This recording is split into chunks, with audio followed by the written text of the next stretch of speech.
Ahli Geofisika ITS ungkap alasan gempa Tuban M6,6 tak terasa di Tuban. Gempa M6,6 yang berpusat di laut dengan kedalaman 632 km dengan jarak 68 km di sebelah barat laut Tuban justru tidak dirasakan oleh sebagian besar warga Tuban. Ahli Geofisika ITS Dr. Amin Widodo menjelaskan tentang fenomena tersebut.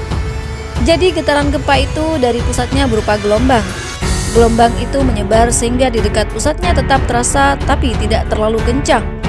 Guncangan itu justru terasa di daerah yang lebih jauh yang dilewati sebarangan gelombang itu, ujarnya. Tidak hanya itu, guncangan gempa yang tidak terasa di Tuban itu menurutnya juga karena pengaruh daratan. Getaran gempa subsidi atau berawal dari patahan di kedalaman laut itu biasanya memang lebih terasa di daerah yang dominan tanah endapan. Seperti di Surabaya, rumah warga itu dibangun di tanah endapan. Sementara di Tuban, sebagian besar bangunan di sana kan dibangun di atas bebatuan kurs atau batu gamping, kata Amin.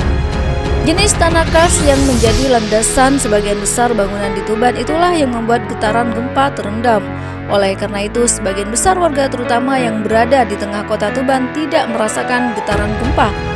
Sebelumnya, Kabid Pencegahan dan Kesiapsiagaan BPPD Tuban, Maftusin Riza mengatakan bahwa dirinya sedang di kantor BPPD saat gempa terjadi, namun tidak terasa gempa.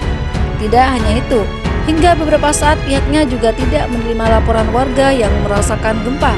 Saya posisi di kantor BPPD tidak merasakan getaran atau gempa ini, malah kaget yang jauh ini teman Gresik telepon juga katanya terasa gempa, kata Riza.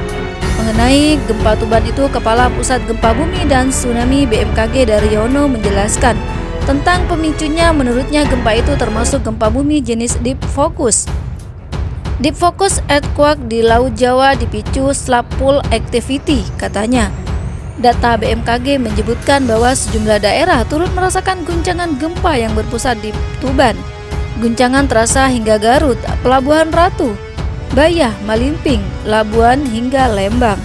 Adapun kedalaman gempa 632 km dengan titik koordinat gempa berada di 6,29 lintang selatan dan 111,92 bujur timur atau 68 km barat Laut Tuban.